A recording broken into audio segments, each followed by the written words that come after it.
At Arizona State University, we've made online education better, smarter, and more personalized so you can go further in your aspiring field. I decided to pursue medicine once I realized that ASU did have the online program for biological sciences. You're still required to learn the same curriculum. You're still being tested on the same content that anyone would be tested on in person. The comprehensiveness of the program prepared me so well for medical school. Explore over 300 programs at asuonline.asu.edu. Te doy la bienvenida a Colección de Escenas, el podcast donde hablaré de mis escenas favoritas y de la importancia que tienen para mí principalmente desde el punto de vista del guión.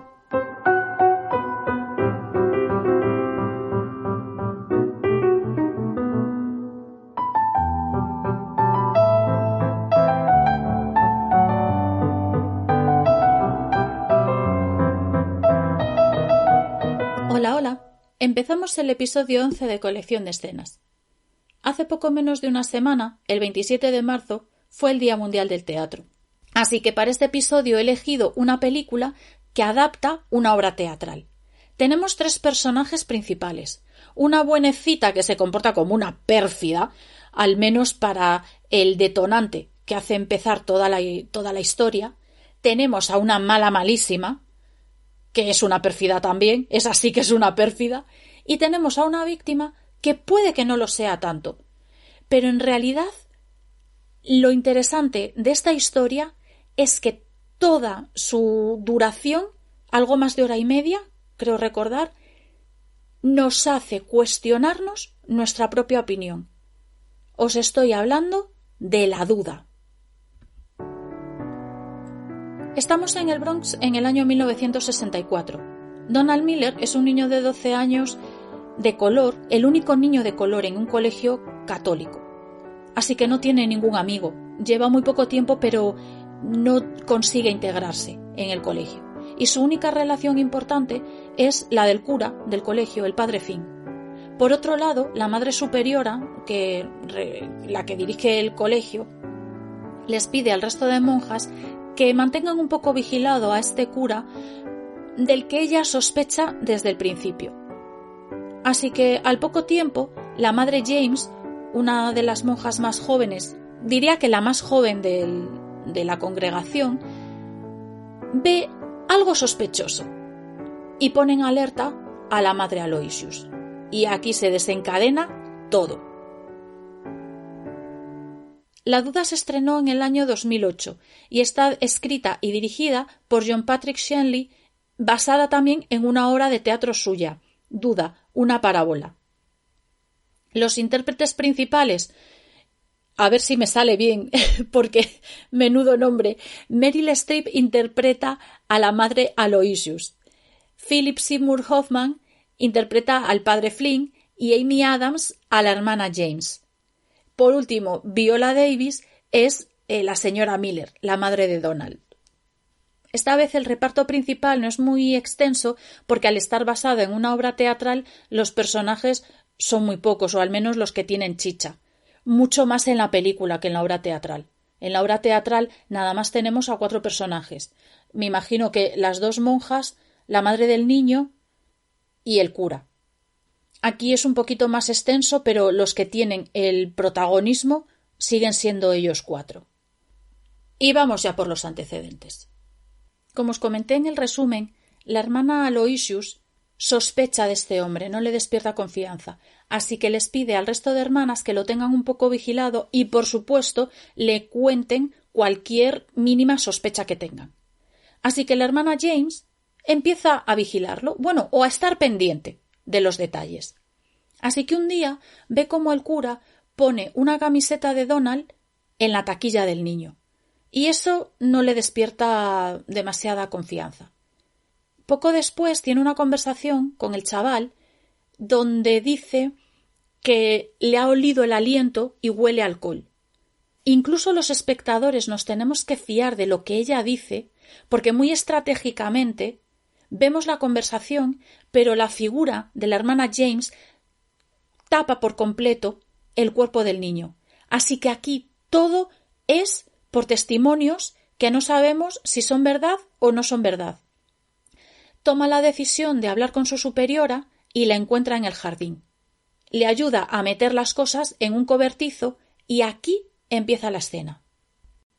Pero antes de empezar la escena me gustaría comentar 2 cosillas. La primera, que tenemos de nuevo 2 escenas. No lo puedo evitar, mis trampitas y yo. Pero es que el cine al final no es matemática exacta. Así que tenemos una conversación que comienza en el exterior y que transiciona de manera natural al interior.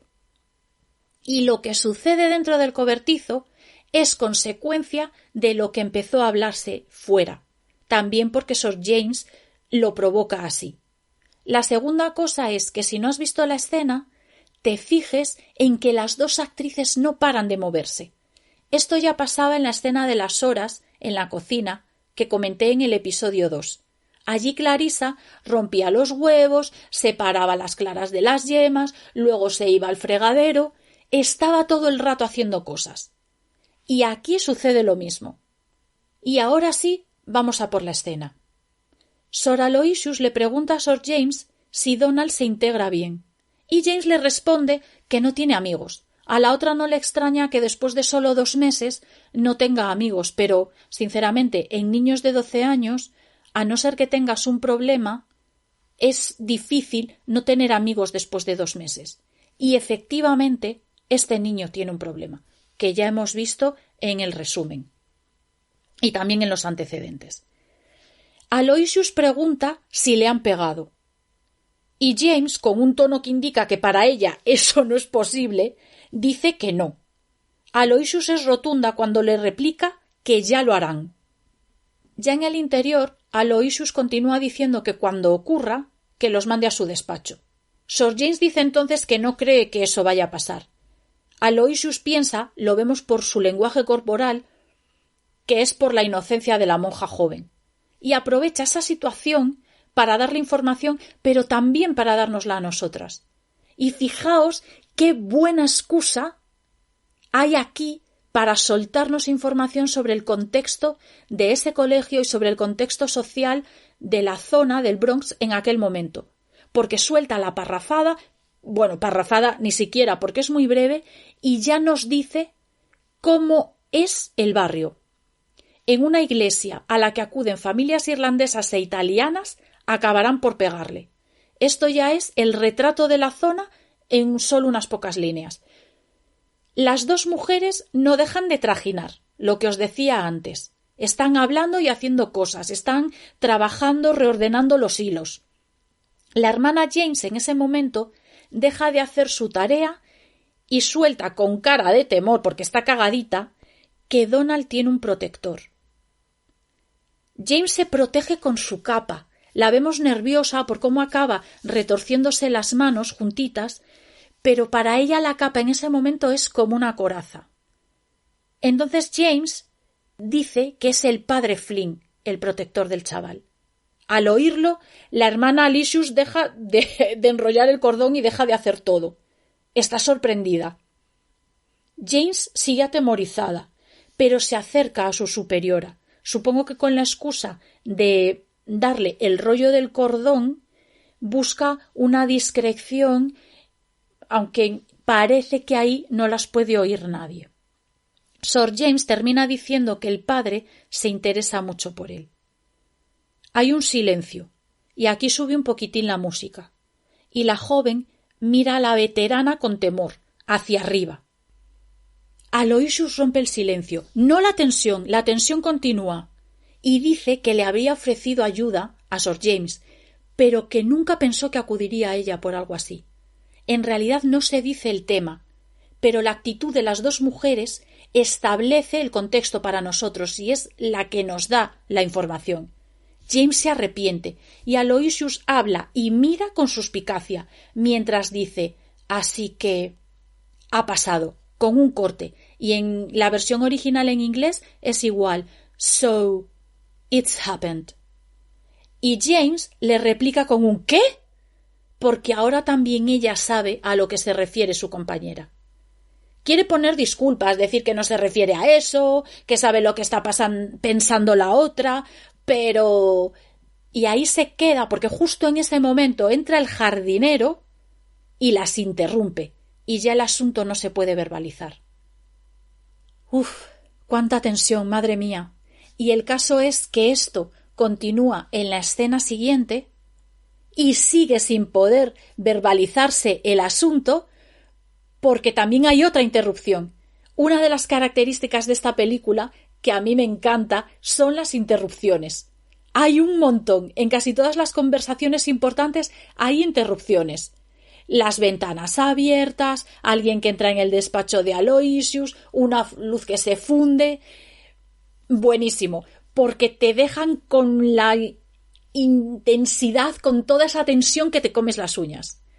Y además de las interrupciones, me gustan dos cosas más. La primera de la escena en concreto es cómo da la información. A pesar de que es una obra muy verbal por estar basada en una obra teatral, no se hace pesada, busca el momento exacto, utiliza una característica del personaje de Sir James, que es el desconocimiento del entorno, para decirnos este barrio es inmigrante, y de ahí ya deducimos que probablemente sea un barrio modesto, que a los irlandeses y a los italianos no les gusta mucho la gente de color, etcétera, etcétera. Lo segundo, que no es tanto de esta escena en particular, sino de la película en general, y por eso la recomiendo muy mucho, es cómo el autor nos manipula. Nos lleva por donde quiere, es decir, como en una partida de ping-pong. Porque en un momento estás pensando Aloysius tiene razón y en otro momento no, perdona, pero yo creo que es James quien tiene razón y ahora no, yo creo que es el padre Finn. Es tremendo, es un ejercicio buenísimo para quienes nos gusta escribir y para quienes están aprendiendo a escribir. Y aún así conseguir lo que hace John Patrick Shanley aquí es muy difícil. Pero de verdad, no te la pierdas. Hay que aprender de este señor, por lo menos en la duda. En otras cosas no lo sé porque es lo único que he visto de él, pero de él aquí sí que tenemos que aprender. Y hasta aquí ha llegado el episodio de hoy. Espero que te haya gustado y que te resulte útil para escribir tus propias historias. Si tienes una escena favorita de la película diferente a esta, no dudes, de verdad hoy no dudes en dejarla en comentarios. Estaré encantada de leerlo. En la descripción dejaré el enlace a la entrada de mi blog, donde encontrarás la ficha de la película e información adicional. Podrás escuchar este podcast en iVoox, Spotify, YouTube Music y Apple Podcast. Nada más por hoy. Nos encontraremos dentro de 15 días en Colección de Escenas.